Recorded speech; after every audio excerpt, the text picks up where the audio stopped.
Do drugs make the sport, or does the sport make drugs? We'll take a look.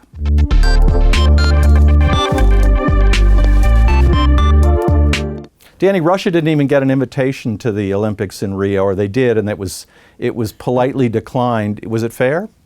I think it was fair in the sense that there was organized doping, not by the federation, but by the government itself. And in that sense, I think the line had to be drawn, and I think there is an effort to cut back on doping, but it's a problem in all sports, Matthew. Are you telling me that all these years, not just in the team Russia, but in other teams, private teams, the New York Yankees, big football teams like Manchester United, you're telling me that the coaches and the trainers didn't know what the athletes were doing? They all knew what they're doing. It may not have been a government-sponsored doping program, but why single out Russia in the two hours before the Olympics start and say, you're a bad boy, you doped, and you organize it, and we're throwing you out? Is it they could have made this decision 6 months ago? I think in other situations, such as cycling, you can have teams, or in the sense of Rodriguez, you have a doctor.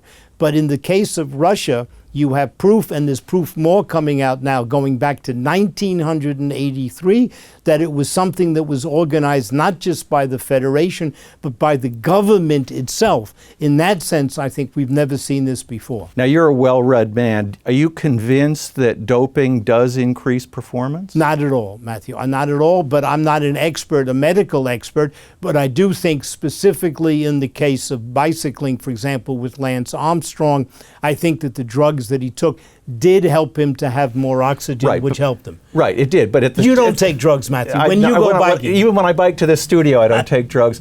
But the question, okay, take Lance Armstrong, and we're talking about doping in sports.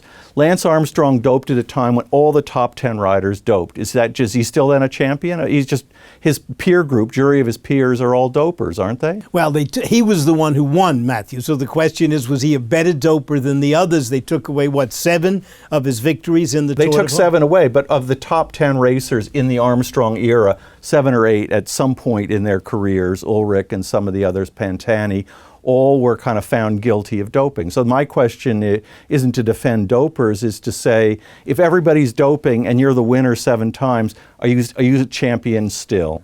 No, I think that you can go retrospectively back and say there was doping in this and there was doping in that. And I think there's a constant contest between the federations to try to control doping. But as soon as they make a rule, then someone finds a way to get around the rule. But I think if you take Maria Sharapova, it was very clear that that drug was not to be allowed after the month of January, and she continued to take it. Danny, she had a heart condition, please. And how about your man A-Rod, Alex Rodriguez of the New York Yankees? In his career, made $400 million hitting a little round ball over into the seats at Yankee Stadium and elsewhere. The question then is it worth it? For Alex, it was definitely worth it, yes? Well, was he doping all the time? He hit all those home runs? Probably yes. The question will come up, like with Barry Bonds, does he deserve to be in the Hall of Fame? That's something we'll look at a future episode of Money in Sports. That's all the time we have this week. I'm Matthew Stevenson. I'm Danny Warner.